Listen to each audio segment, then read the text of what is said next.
All right, welcome back. I had a few days off because of the heat wave. I couldn't stand to be out here. But all I got left to get this out is this one little piece here. Looks like there's a spot weld here, maybe there. It's really hard to see the other spot welds, but I'm going to try to find them. And then there's a little piece in the corner here. I just got to pry that up, grind away some of that brass, and then I could probably put that big piece in and see how it looks. And today's Thursday, my hinge pin kit should be here to rebuild the hinges and maybe try the door again. If I can get some good gaps up near the top there, then I know it works. I'll probably tack weld this piece in place. Well, let's start with just getting this little bit out that's been fighting me. You see my hand is healed up pretty good. That's the blister. And the other side where I hit it with the grinder, that's healing pretty well too. So try to avoid any accidents and see if I can get this last piece out. I've had a hard time locating the spot welds from the front side, so now I'm on the back side. And I sanded this down with the sanding disc in the die grinder, and of course I found one, I found two. I think there's one over here somewhere, but then you really see the inside of the cab corner and how bad it is. Because there's two layers. There's the cab corner on the outside. This is the cab corner on the inside. So when this piece comes off, so it's all bent up too, I got to repair this inside first, rebuild that before the outside piece goes on. And of course, there's that bad Bondo work, Bondo and mesh. Well, you know, whatever. I'm not going to criticize somebody else's work. I mean, they did what they did, and who knows what they had. This might have been a hot rod. I don't know. Anyways, let me get back to these spot welds. Make some progress now. Got this one broken. This one's just about free. I'm just going to try to roll it right up. Broke 3 or 4 up in the top here. Still got a little brass left. Almost there. Looks like I got it. Last piece.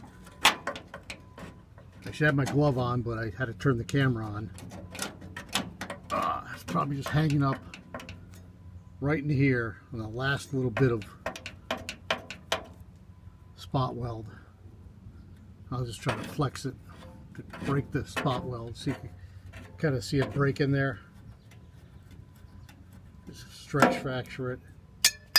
There it is. And look at what so I got to try to straighten this out with a hammer and dolly, clean all this up, bend this flat again. And I still got a little bit of a piece right in here that I got to flip up, and then I'm going to try to test fit that the step. So there's the first test fit, and I like this a lot because, let me see if I can hold this camera properly. This bend is now a factory bend. There's no weld here, obviously. Now this is not original to the truck, this return, but I can turn that into spot welds. Same thing on the other side. Now I really got to hammer that, you know, smooth, hammer and dolly that, clean that all up. But before I do that, I'm going to pull this out, and there's so much rust treatment to go on behind that.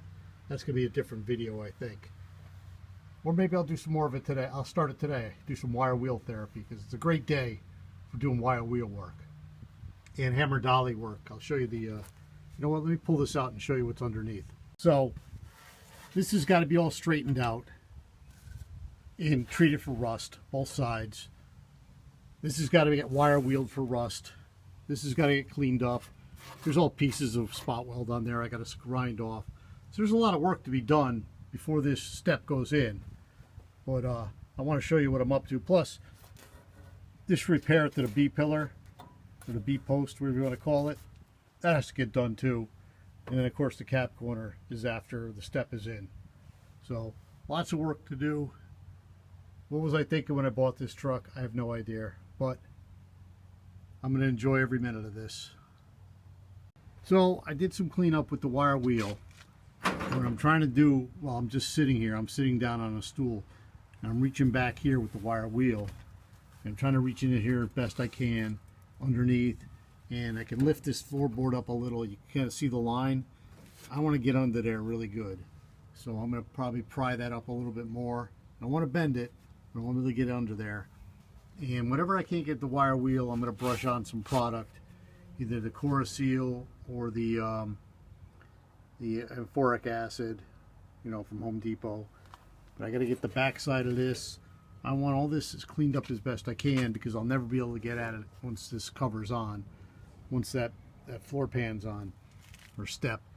But I really want to get up and in under here. That's probably the hardest place to get. When I'm done, like I told you before, I'll take the entire cab off, flip it up onto the firewall, and then I can, you know, I'll be facing the floor, and I can clean it up really well. I did that with the 47. I only tipped it up 45 degrees and climbed under, but I've been told that you could put these up on the ends, no problem. It's not going to ruin them. So I think this is a good place to stop. I'm making a lot of progress. I'll prime this stuff with the Rust-Oleum Direct to Rust primer,